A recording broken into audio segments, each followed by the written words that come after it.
Well, What's your favorite book and why? okay, so I don't know my favorite book, but I am reading a book called Tampa right now, and I read a book. One of my favorite books was The Child Called It. Okay. It was so emotional. It really was like graphic and it was deep, and it brought you into a world of a child that had a really tough, abusive life, and it was hard to believe, but it was a true story. Yeah. One other question. Mentor. What should I read? That's what you should be telling me, since you know. Headed to the World Series, taking the Challenger jet. I was doing the Rob Report car judging, so I had to take this so we can get there in 4.5 hours. In the car, I was listening to some Rihanna songs, and it reminded me of something.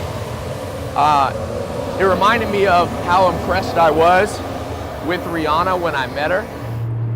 One of the impressive things about Rihanna to me was that, you know, she's one of the most popular people in the world. If anybody could be cocky, you know, and not be interested in other people, it'd be her. Well, the first thing, if you see my interview with her, that she said to me, I started out and I said, Rihanna, you know, what's your favorite book? And she started to talk, and then she caught herself and said, wait a sec, Tai, you're the book guy. What's your favorite book? And you see, I can't tell you how many people who have accomplished less than Rihanna, okay, are so much cockier than her. See, that question is a sign of true humility. When you realize you don't have all the answers and that someone else does, and that you also, in the 67 steps, I talk about how you have to know who's in the room.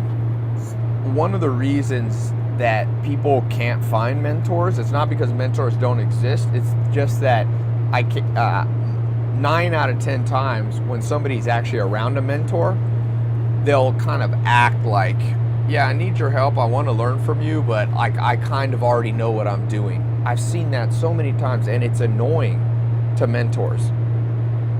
If one of my mentors has been doing real estate for 40 or 50 years, when I talk to him about real estate, I'm like, I know nothing, even though I do know, but in comparison to him, I haven't even been alive that long. So I give him what's called deference, respect.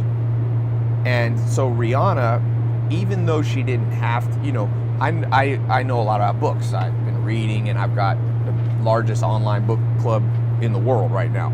So it's not like she's kissing up to me. It's just she has respect for other people's areas of expertise. And instead of her just talking away, she listens. One of the lessons I learned when I was young, I was with about 4 mentors. They were all together in Mississippi. Alan Nation, Joel Salatin, Dr. Gordon Hazard, the guy named Gary Townsend, and they were having a little private dinner, and they invited me. I was still a teenager, and I remember I talked the whole time, and at the end, Alan Nation just pulled me aside, and he said, Tai, sometimes you don't have anything to say, and he just kind of laughed and walked off. And I read between the lines, what he was trying to say is, Tai, you were at a table with 4 people who are 20, 30 years ahead of the success that you have, that you want to get to. Why would you talk a lot? Just remember, when you walk into a room and you talk a lot, you walked into the room, let's say, with 20 units of knowledge in your head. If you talk the whole time, you walk out of the room with 20 units. So there's no increase in your life. You don't increase the value and the understanding that you have. If you walk into the room and don't talk much at all, you have 20 units in your brain, but then you get information, insight from all the other people in the room, and you walk out of the room with another 20 units. So now you got 40 units. That's called a win-win situation. And that's what Rihanna did. Even though she could have just sat there and talked the whole time. And of course, it's okay to have back and forth. Doesn't mean you have to be silent. But she started out, and what I thought was interesting is that was her gut feeling. That's her impulse of how she acts naturally, which means she's learned, in order to become successful, she has to be able to evaluate the expertise of people in the room. one of the 67 steps that I teach is something called knowing who's in the room. You can't act the same around everybody. It doesn't mean you have to be disingenuous or not, authentic. You don't have to become a different person. But if I walk in the room with the President of the United States, I'm going to act differently than if I walk in the room, with somebody who's an intern for my company. And there's nothing wrong with that. Don't listen to anybody that says, because that's respect for what people have done, and it's okay to respect, and the benefit you get back, not only is it the right social cues for you to give off, but also that's how you keep mentors, because nobody wants to accomplish a lot and then have somebody disrespect them who's asking them for help. Why would a mentor, if you want a business mentor, let's say they're already made, a millionaire or a billionaire or whatever your criteria is for your mentor, well, they already accomplished it. So they're here they had the years and the time and the accomplishments there. If you want to learn how to do that, you're back here. And you always want mentors that have a big gap between you. And so when there's that big gap, then what happens is you can show the respect. They'll then say, well, you know what? Even though I don't need to spend my time, I'm not doing this for money. This person seems like they're genuinely interested, curious. That's what Rihanna was also. Curiosity is a factor. And then they'll reciprocate back to you, because most mentors realize at some point in their life they were helped by somebody else. So they're open to helping, but nobody wants to help somebody annoying. Joel Salatin used to tell me, I don't mind carrying a man, Tai, but I don't want him to drag his feet. Drag his feet means be annoying, be a burden, be quick to say you don't know something. Just like Rihanna was like, hey, you're the book person, Tai, you tell me.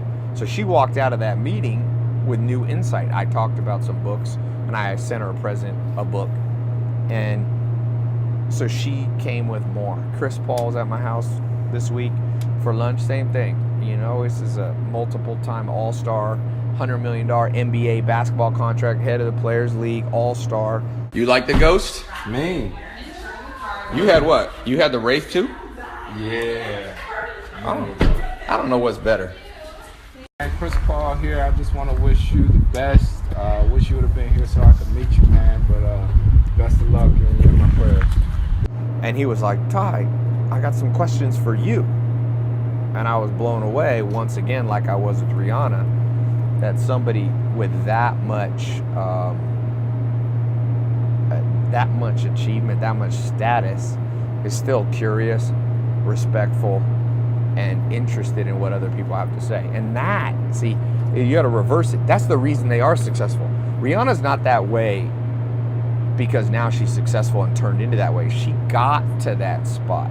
Because remember, Rihanna had key people who believed in her when she was just starting out. She had Jay-Z and she had all these people that helped her.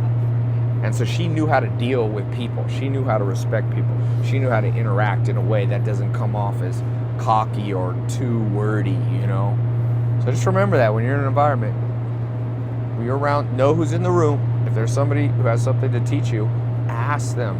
Ask more than you talk. A good ratio, I would say, would be 3 to 1. So you're in a room, you realize you're with somebody, a potential mentor, or somebody you can give insight. Make sure if you say one sentence, you don't talk until they say 3 sentences. Okay, that's a great way to do it. Good little ratio to keep in mind. What books speak to you the most? What books? What type of books? True stories. They have to be true, real life things that have happened, or autobiographies. I love those. I only watch documentaries or reality TV, things like that. I'm obsessed with real things. Kon-Tiki. Have you ever heard of this book? It was a guy, nobody believed in him, so he took a boat and he lashed together 9 logs and he floated across the Pacific Ocean just to prove it could be done. Really? It's a crazy story of courage, And that's a real story? it's a true story. You need to, well, I'm